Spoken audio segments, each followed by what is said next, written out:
Good morning, everyone. Welcome to our December Town Hall. I'm Andrew Schiff, CEO at the Rhode Island Community Food Bank. Thank you so much for joining us this morning. We've held these virtual town hall meetings over the last 10 months to keep our supporters and colleagues informed and updated about the impact of COVID-19 on food insecurity in Rhode Island. This morning, we're also looking at the impact of COVID-19 on housing instability. Our guest speaker is Brenda Clement, Director of HousingWorks Rhode Island at Roger Williams University. HousingWorks envisions a Rhode Island in which communities embrace a variety of housing choices so that residents, regardless of income, can live in healthy, quality homes in vibrant and thriving neighborhoods. HousingWorks recently released their Housing Factbook, which highlights the need for stable housing in this pandemic to keep everyone safe. Hi, Brenda. Brenda's going to be speaking in a few minutes. At any point during this town hall, if you have a question for Brenda or for me, you can click on the icon at the bottom of the screen, the Q&A icon, type in your question. We'll make sure that we save time at the end for all of your questions. You know, as we meet today, COVID-19 has reached a new serious stage in Rhode Island. The infection rate is rising, and tragically more and more people are dying. And at the same time, the economic crisis that is created by COVID-19 is getting worse. Before Thanksgiving, the food bank released our 2020 status report on hunger. And we showed that right now, 1 in 4 households can't afford adequate food. So the need for food assistance has increased dramatically. And what we've seen is that while before the outbreak of the coronavirus, through our network of 159 member agencies all across the state, we were serving about 54,000 people each month. Now we're serving 68,000 people each month. And we know that more people are in need of food assistance because so many more households are struggling financially. Without adequate income, they can't afford to pay the rent, they can't afford to pay the utility bill, and they can't afford to pay for food. In 2019, we conducted a study with the help of researchers at Brown University of people receiving food assistance in Rhode Island. 1/3 of the households receiving food assistance reported that they have to choose between paying the rent and paying for food. 1/3. And that was in 2019, before COVID. Just imagine how many more families are facing that same dilemma right now, each and every month. We say that rent eats first, which means that families will do anything they possibly can do to avoid eviction and homelessness, even if it means going without food. And in our status report, we call on Congress to immediately pass another COVID-19 relief bill like the CARES Act, to provide more assistance to families that are struggling, particularly for newly unemployed folks. More government assistance is needed, and it's needed urgently. And HousingWorks in the Housing Factbook also recommends immediate action to increase housing supports and subsidies, along with long-term measures to increase affordable housing. So these two issues, hunger, and housing are directly linked. And that's why I'm so glad that Brenda is joining us this morning. Welcome, Brenda. Thank you for being with us. Thank you, and thank you for the opportunity to come and talk with you today. And I think you framed the issue extremely well and showed the connectedness between this issue, as we all know. And I was glad to see from the number of folks registered, a number of great supporters of housing advocates and other longtime friends joining us today. Housing has been a persistent issue, and the lack of housing, or the lack of affordable housing, has been a persistent problem in Rhode Island for a long time. In fact, HousingWorks was formed over close to 15 years ago to work on and to raise the awareness about the need for more affordable housing for us to be able to grow economically as a state. More than 146,000 Rhode Island households, or nearly 37%, are housing cost burden, or meaning they're spending more than a third of their income towards housing. For a long time, and our annual fact book shows this year that there are no municipalities where the median renter income of $34,255 can affordably rent. None, nowhere can you afford to rent if you're the median renter income.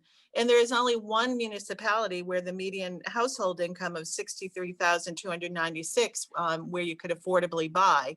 And I don't know, I can't see the chat, but if I'll let everybody put in their guesses as to who that municipality is, then I'll tell you in a little bit. Despite that need, and we have only been able to produce hundreds of housing units. Last year, we produced 187 long-term affordable housing, which was an increase from 2018, but still woefully behind the thousands of units that we need to create.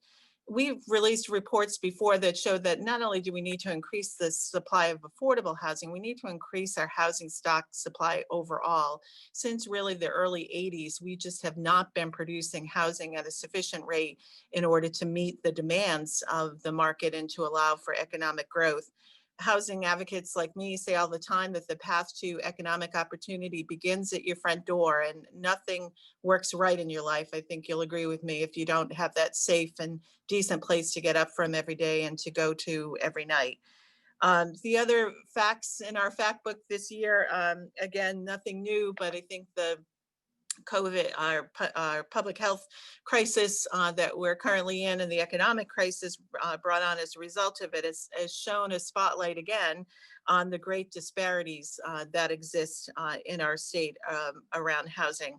Black and Latino homeownership is far below the national average in the state, and far below the white homeownership rate in our state.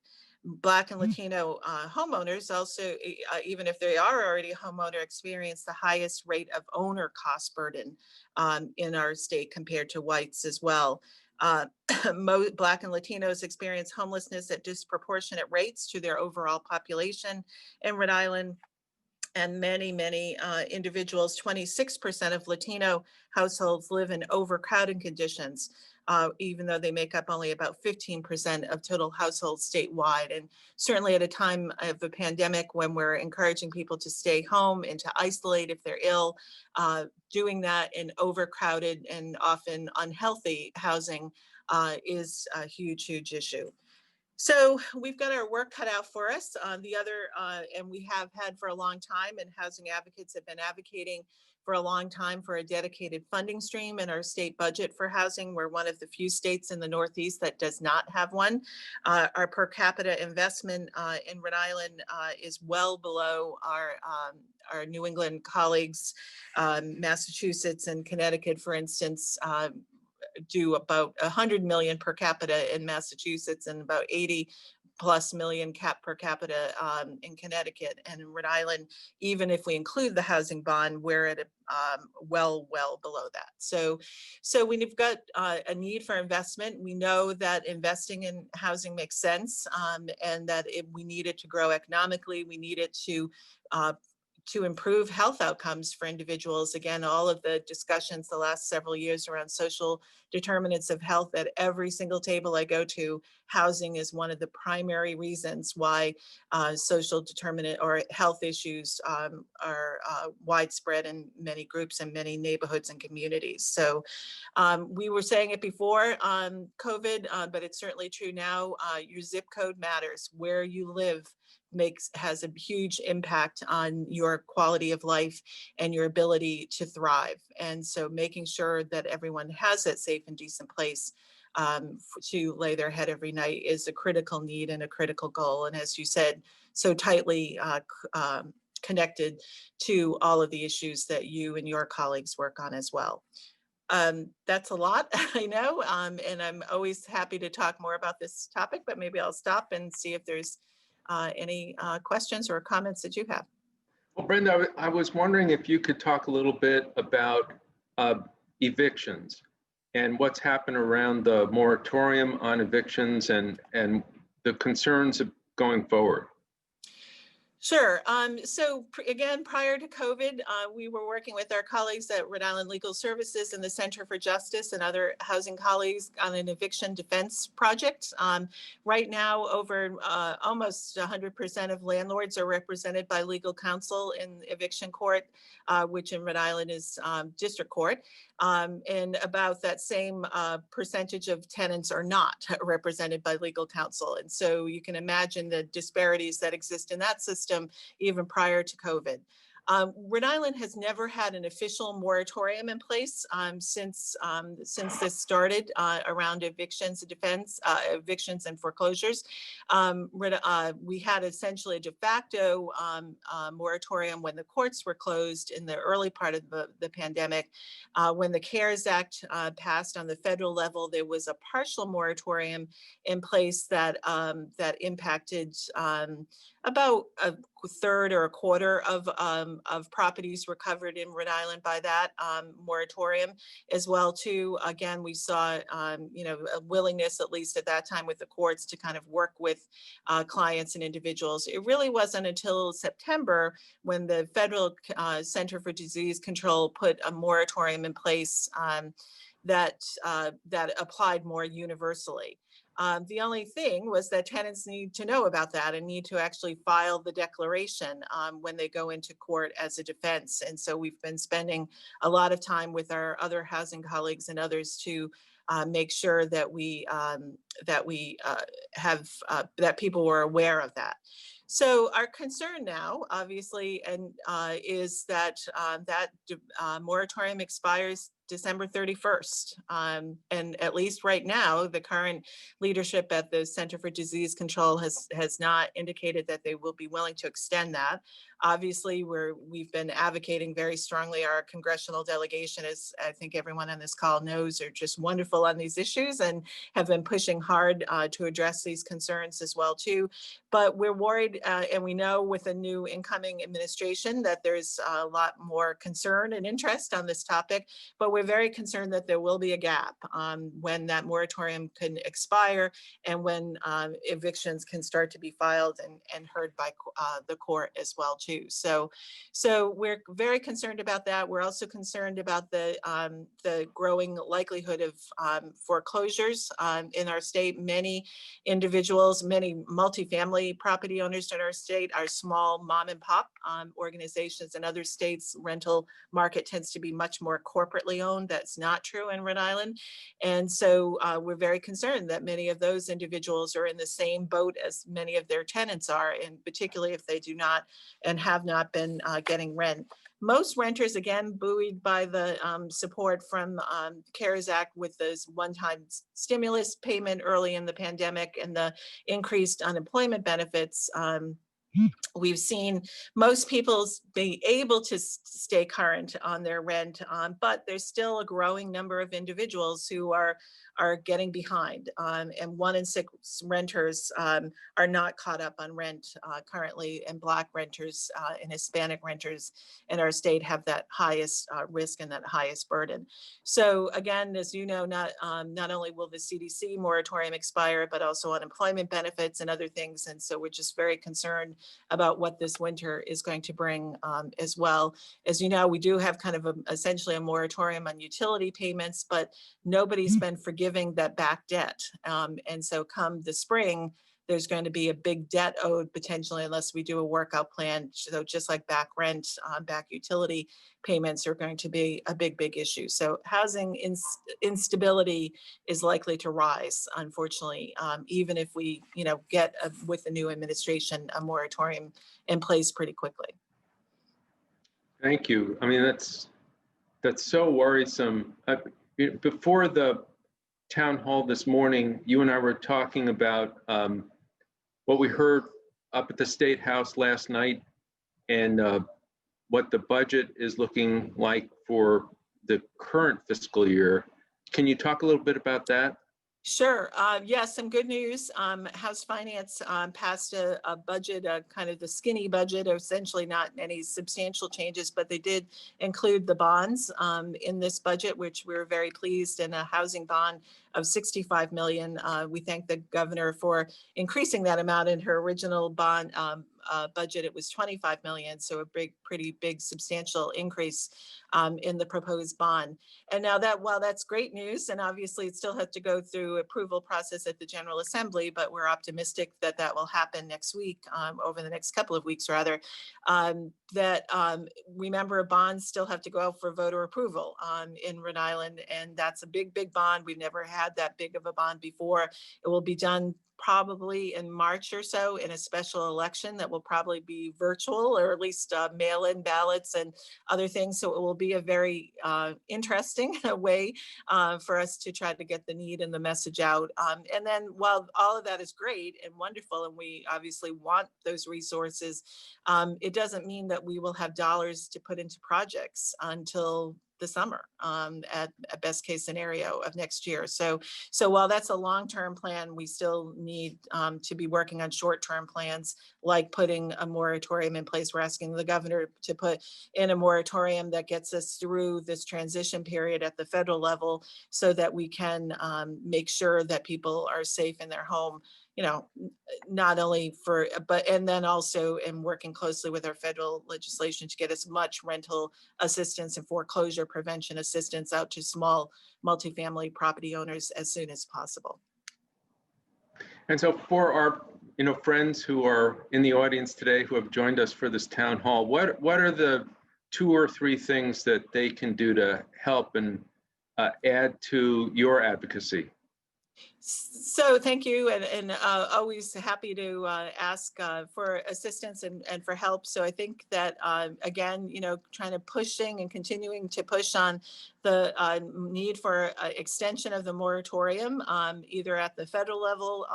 And the federal moratorium, it doesn't cover everything either. It isn't perfect, and because it's also kind of something that you have to ask for as a tenant, as opposed to just being universally applied. It has helped for sure to keep people housed at this stage, but even that federal moratorium needs work at this point, and a moratorium cannot happen without more assistance to property owners as well too. And so advocating with our congressional delegation to keep pushing, but also to the governor to say, while this transition is happening, until Congress until the new president has taken control at the end of January, and we can put a new plan in place, let's impose a statewide moratorium in the state during that time period. We feel that the governor has that authority under her emergency powers. At this point, she hasn't wanted to utilize those, but we think that it makes a strong argument to do this in the short term. So urging at every opportunity, your reps and senators. We also have legislation in that we've been urging the General Assembly to pass that essentially puts that moratorium in place as well too. So talking to your reps and senators about the need for that help during this transition period, and also advocating with the governor's office on that front. Our colleagues at Homes RI, which is the campaign that all of the housing groups participate in to organize our advocacy efforts, have send information to the governor and a letter to the governor. And so I'd urge you to go to homesri.org and sign up if you're not a part of that coalition yet, and also look there for more information. I think your colleague Hugh also put in some things into the chat, including some fact sheets around in English and Spanish produced by HomeSRI with input with information that tenants need to know about evictions and what they should do now. Perfect. Thank you. Now I'd like to introduce our Chief Philanthropy Officer at the Food Bank, Lisa Roth-Blackman, who's been monitoring the questions in the Q&A box. Hi, Lisa. Hi, good morning, everybody. We do have a few questions here. First is for Brenda, just going back a little bit to your earlier remarks. There's a question about, can you explain what you mean by the 100 million per capita for Massachusetts housing investment, and what is that? How does that compare to Rhode Island? So it means that they give a whole lot more money towards housing in their state budget. It's just the way to kind of compare apples to apples. I had the pleasure of working in Massachusetts for about 5 years, running a housing group there. And when they were talking about bonds, they were talking about bonds starting in the billions. And in Rhode Island, you know, we're happy that we're now at 65 million. So it's just a bigger, longer investment. One of my first days at my job in Massachusetts was I got invited to make a presentation to the Economic Development Committee. They get it on a level there that we don't always seem to get in Rhode Island, that housing and housing production is critical for economic growth. And we used to get that in Rhode Island, and you only have to look at old mill developments and mill villages where we saw the job center, the mill, surrounded by housing of varying styles and varying income levels. But we've lost that connectedness and the need to know that housing is critical for our economic growth. But so Massachusetts puts a whole lot more both in their operating and capital budget. Rhode Island, without the bond funds, which the bonds that were approved in 2016 are now fully committed, we're down to about $5 per capita, as opposed to $100 per capita and 80 plus per capita in Connecticut. Again, well below all of our New England states by almost half, actually. Thank you. And then Andrew, there's a question here I think you can field about what is the dollar amount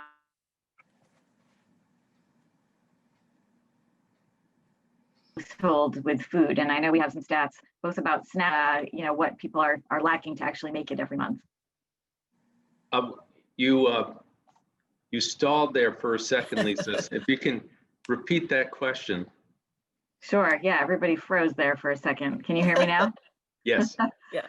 The question was about what is the dollar amount needed to support an individual household with food? And I know we have some stats about what people said they were lacking when we did our survey, and probably some stats about what the average SNAP allocation is and things like that.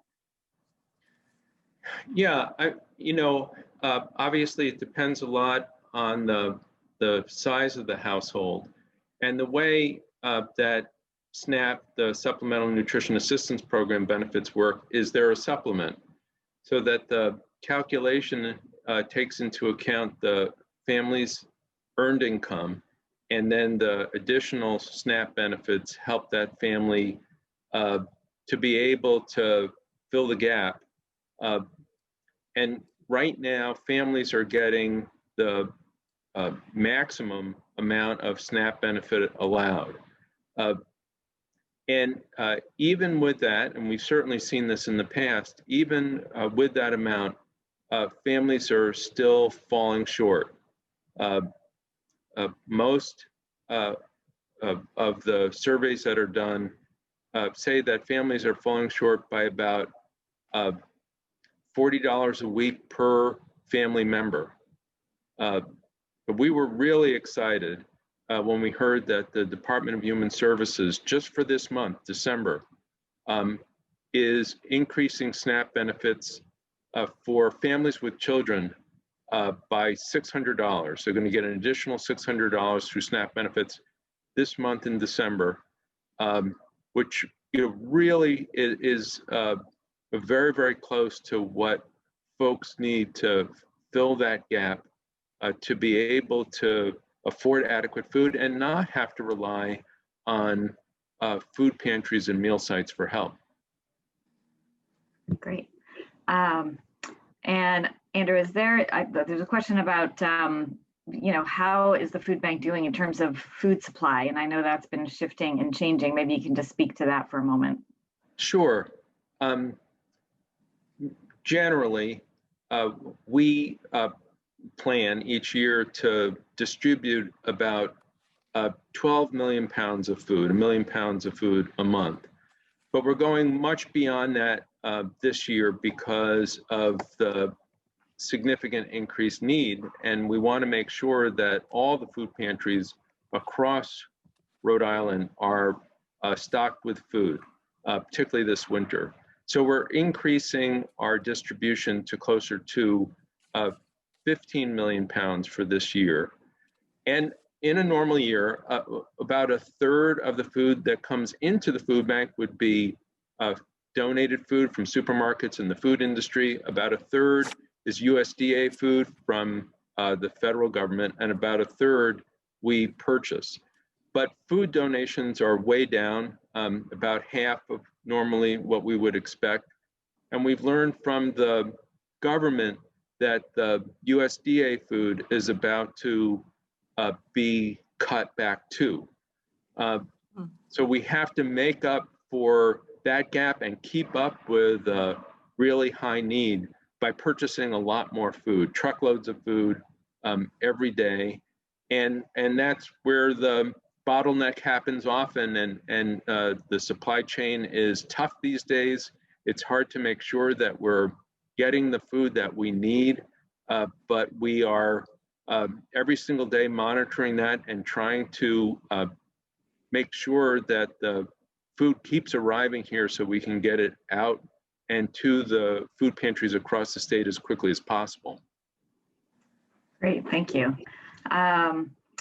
We have a question about what's the best way that a religious organization can help people who are homeless and people who are food insecure. So maybe Brenda, you want to tackle that first, and then Andrew, you can jump in. Sure. So obviously, faith communities are huge supporters of this work and are already regularly doing work in this space around providing assistance to homeless individuals. As we've talked about before, advocacy efforts with your elected officials from faith-based communities, showing people, sharing stories of what you're hearing for people in your own congregations, sharing information about resources within congregations about assistance programs that are available. I know, again, Hugh has put in some information about the rental assistance programs that people can access to. That's funding and money that are in part are using the money that needs to be spent by December. I mentioned earlier that nationwide 1 in 6 renters are not caught up in with rent.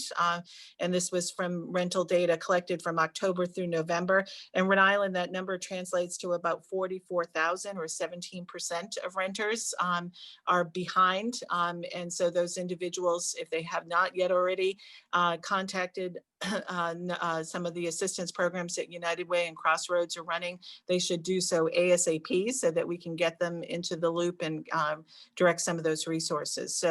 So I think, and the other, I started housing work and many years ago working with my faith-based community and creating housing within my community in Pawtucket. So I think that for faith-based communities, we all need to look at what else can we do with our own properties and our own income and resources and our own investment programs to invest in the production and producing more housing, and would love to talk to any congregations about that. Many congregations have old parsonages or rectories or other buildings that they may be able to use or create more affordable housing with. And so think big as well too, in addition to just providing immediate assistance.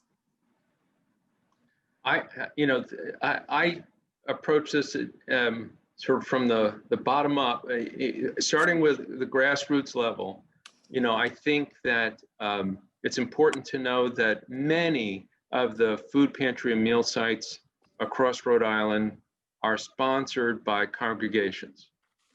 So we already have a lot of involvement through faith-based organizations. And if your congregation isn't already involved, you can go to our website, rifoodbank.org, and see the list of the food pantries and meal sites in your community. Support them first. Make sure that they have the donations, that they have the food, that they have the volunteers that they need. And if your congregants can help with that, that's awesome. The next level, and this is just, I'm really echoing what Brenda just said, is advocacy. Congregations can be important advocates for all of these issues, but they need to be informed. And there's lots of information out there. The HousingWorks Rhode Island fact book, the status report from the food bank. If you're able to get those to people and help folks understand the steps that they can help to increase affordable housing in Rhode Island, to make sure that we're doing everything possible to maximize the federal nutrition programs that are the greatest protection for people in terms of food security. Those steps would be really, really important, and we always welcome congregations getting more involved. Great, thank you. There's a question about, do you have advice for folks who want to collect food in their communities to drop off to the food bank, or are monetary donations preferable? Yeah, I mean, absolutely. We're glad to receive food donations, and we're here Monday to Friday, 8 to 5 at the food bank, and welcome food donations. But right now, the truth is that we need the most help raising money to be able to bring in enough food in really, really large volumes. And we can make a dollar donated go far. So donations of money are really important right now. And I know Lisa would agree with me. We've been really heartened to see a outpouring of generosity from the Rhode Island community across the board, businesses, foundations, individuals, of course, being really generous in supporting us throughout the entire COVID-19 emergency. Great, thank you. We have a question about if there is a listing for emergency housing shelters for people who have become homeless. Where can that list be accessed, Brenda? So people can go directly to the Coalition for the Homeless website. There's also a system called the Coordinated Entry System in Rhode Island. And let me give you the phone number for that. And perhaps somebody can put it in the chat. It's 401-277-4316. 277-4316. Any individual who is homeless or has issues or concerns can contact that number and be connected to a counselor who can help them navigate the system. Great, thank you. Brenda, do you have any insight or any knowledge you can share with us about what to expect in terms of housing with a new presidential administration coming in January? We're very optimistic that things will begin improving. Our current administration and HUD director, quite frankly, hasn't been overly interested in housing. So we're hopeful, and some of you may have seen the nomination of Representative Fudge from Ohio. I've already talked to some of our colleagues in Ohio, and they say great things about her. So we're hopeful and optimistic that there'll be kind of a new tone and a new message around housing, a willingness to get money out the door faster than we've seen under the current administration, and to do so with a lot less regulatory barriers. So we're optimistic, we're hopeful. We know that we've got some good, strong leadership in the governor's office here, and also some great support, I think, in the changing leadership in the General Assembly on the House side. The Senate has always been strong on this issue and seems to remain strong. So I am much more optimistic than I've been for a long time about our ability. And we've got a lot of barriers. I mean, as you know, production of housing is really controlled more at the local level, and we still have a lot of issues to deal with at that level, and to deal with underlying barriers like zoning and land use and other things. Everybody wants affordable housing and agrees that we need more when I talk about it at a broad level. I start to lose support when I say, and I want to build it next to you. And I want to build it in your community. Then all of a sudden, all kinds of issues start to arise. So we've got to address the issues. We've got to address the image issues around housing. We've got to talk about the need for more affordable housing for people who are already in these communities to be able to stay in these communities as they want to age in place or age in their community. So we've got a lot of work to do. But again, on the federal and the state level, I'm feeling good. Great. And we have a suggestion or a question about reaching out to some of the faith-based organizations to do their own town hall, which we certainly could do if there's interest on the level of certain communities. I think that could easily be arranged if there was interest from certain communities. So thank you for that suggestion. Yeah, and just a plug for, I know a number of folks probably already know about the Interfaith Coalition's Vigil coming up in January. They do a vigil usually in person at the State House, but this year it will be virtual, to pray for our leaders and to encourage them to think and make good decisions as they go through the year. But the Interfaith Coalition would be a great partner in any of that effort. Great, thank you. Well, I think unless there are any additional questions, I think that we're all set, unless Brenda or Andrew, we do have one more question just popped in. Hang on, let me see. This is somebody who leads a customer advocate group at National Grid, and they have 3 advocates dedicated in Rhode Island. So if anyone needs assistance with clients and utilities, please don't hesitate to reach out. Consumer Advocates NE at nationalgr.com, and Hugh, maybe you can copy that into the chat so that people have that resource. Thank you, Damaris. That's great to post the additional assistance resources. But Andrew or Brenda, any other closing remarks about what we see ahead, what actions we want people to take in the short term and in the medium term? No, I just really want to thank you, Brenda, for doing this morning and being with us. And it's really clear that individual Rhode Islanders can help advocate, can speak up, get in touch with the governor around the moratorium immediately. I mean, it's not that long till the end of the month. Nope. And we really need folks to understand the urgency of these issues and what's facing the people that we serve. And that's why I'm just so glad that we were able to do this and that you were here.